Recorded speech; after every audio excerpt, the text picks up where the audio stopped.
Hi there, it's Sam from Pootles.co.uk. Thank you very much for joining me today. Today's project is this one. It is a sneak peek, oh there goes Berry, a sneak peek of some new products that are coming up in our catalogue, and it's gorgeous. So we've got new paper and we've got a stamp and punch bundle, and it's called Pick of the Patch. Here's the stamp set, there's the punch. We're going to go for it. So it's a simple lidded box. Everybody loves a lidded box. They are so useful kind of all year round for anything and everything. And I have been quite savvy with my piece of cardstock. So I work in international A4 cardstock. So my piece of card here is 8 by 8 inches, 20 by 20 centimetres. But the length of our cardstock in the UK, or in the whole world, apart from you guys in North America, it's actually 11 3/4 inches. So I've been able to get my layer for the top of the box off the end. So 8 by 8 inches, very simple, score it at 2 inches, 5 centimetres on all 4 sides. So this is for the base. And then the lid is 6 by 6 inches, 15 by 15 centimetres. Now you don't want to exactly score it at 1 inch on all 4 sides. Move it out a tiny little bit, or use the same coloured cardstock as a shim to push it out from the side, whatever helps. But you're not scoring it at exactly 1 inch, you're scoring it as kind of 15/16 of an inch.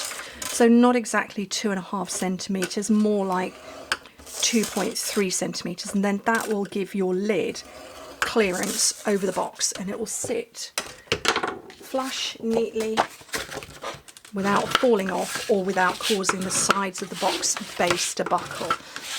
Right, so this box was made with the new pecan pie. I don't have any other cardstock, but this is the pecan pie ink. That was the original one because that's the colour that's in the background of this sheet, but I decided I was going to go with early espresso just to get a little bit of contrast, or a bit more of contrast. Okay, so I'm just burnishing all my sides. I'm going to get my scissors, and you cut straight on the rectangle and wedge into the square, and I like to wedge both sides, just like that. And I'm going to turn, rotate, and just do it all the way around. Okay, so we're Monday today that you're seeing this. So Disneyland today for me and the boys. And I'm meeting up with a lovely friend, Heather, who lives out there. And I haven't seen her since the last time I was in Disneyland, 3.5 years ago. So that's our plan today. I'm hoping it's all good. I'm hoping it's not too hot. But this is the joy of filming in advance. Kind of sort of half knowing where you're going to be. Wednesday's video, obviously I've pre-recorded that, but I pre-recorded it ages ago before I started sharing where I was going to be. So Wednesday is a wander around local Anaheim day for us. So when you get to that video, that's where our plan is that day. Right, so I'm going to get some tear and tape. I'm going to seal up all these sides. I'm only going to put one bit of tape on each bit, but I would suggest putting tape there as well. Just for purposes of speedy filming, so we can get to the good bit of stamping. Just one bit of tape is fine for this. Okay, so I'm going to peel off the backing, and this one I went too far over, but it's double-sided tape. So I'm going to pull it back on itself. Oops.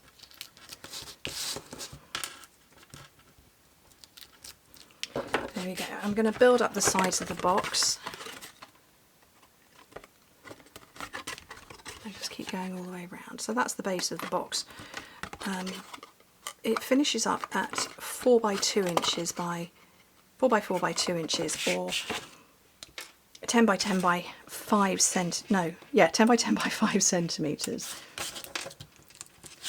Nice size box. I've made this size box plenty of times before. It's, like I say, it's a very standard, versatile size box. You can put all sorts of treats in there, put some tissue paper and nest some little goodies and treats in. Making the lid in exactly the same way. And if I've done it just right, that should fit snugly over the box without causing the sides to buckle. There we go. Just fits on nicely and slips off smoothly. Right, 3 1/4 by 3 1/4 inches. If you work in 8 by 11, cut yours down to 3 by 3, so it's just that little bit smaller. 3 1/4, 3 by 3, and then you'd make this 2 3/4 by 2 3/4. But like I say, I work with longer cardstock, and 3 1/4 inches is 8 centimetres. So 8 by 8, 7 1/2 by 7 1/2 if you work in metric. Right, where's my scratch pad? Over here, because actually I don't think I'm going to stamp off particularly. So pick of the patch. I'm going to get my pumpkin out first, and then I want sort of all different images and the curly bits. I don't really know anything about pumpkins, to be completely honest, but they've got like curly bits on them. Let's get some blocks.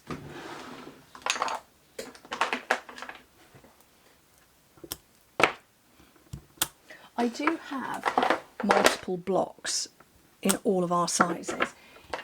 It just means I can do this. I can have a whole bunch out in one go, and I don't run the risk of losing any. So, okay, now my pumpkin, I'm going to make my pumpkin pie. So that's that one there, and the top, I don't know if I ought to be doing it in a different colour, like I say, I don't know. So I'm going to go Mossy Meadow with that, and then I want 4 nice muted shades. So change my mind. I'm going to put Mossy Meadow back. I want these sort of grungy shades, I think. I'm going to take out that one and go with the pumpkin pie, I think. So just autumnal colours for the back.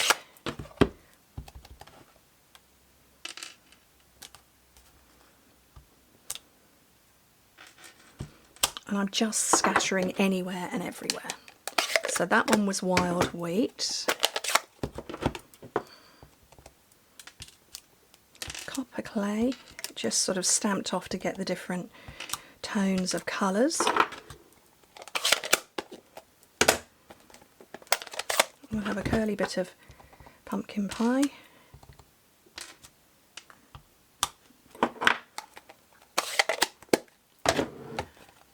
And then crushed curry for that longer curly bit. I'm probably doing completely the wrong colours. Like I said, I don't really know much about pumpkins, other than they're pretty.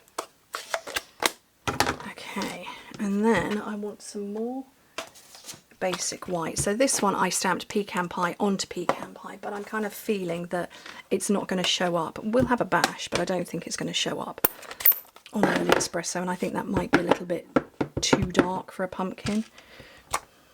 It does show up, but I don't like it. So let me give that a quick clean.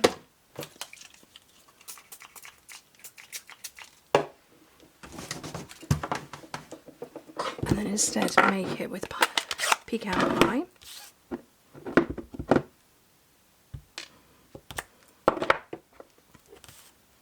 Oh, just throw the stamps around.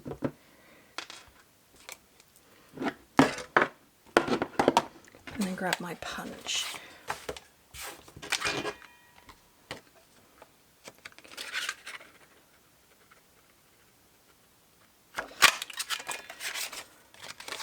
And it's very simple. There are a couple of shapes of pumpkin, a couple of sizes, because there's a different size, a smaller one, but I wanted that bigger one.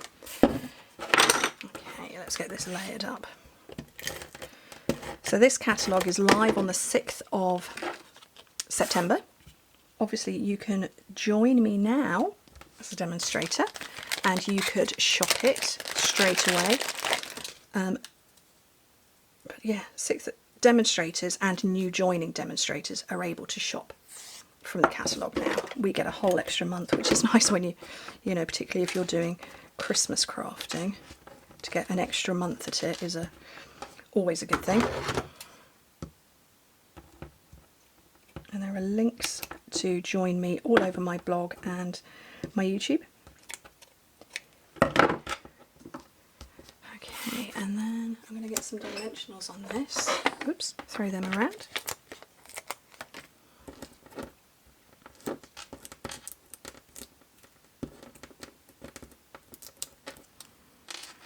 Put my pumpkin on there, and then I don't know where to put this bit, so I'm guessing it's meant to sit at the top. It's really dimensional on there.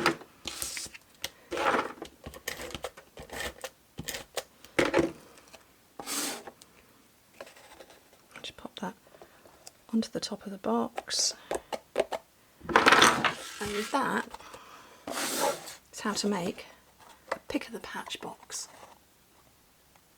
I like it with the darker brown. I don't dislike this one, but I think I like it with the darker brown more. Anyway, thank you ever so much for joining me. Hope to see you very soon. Bye.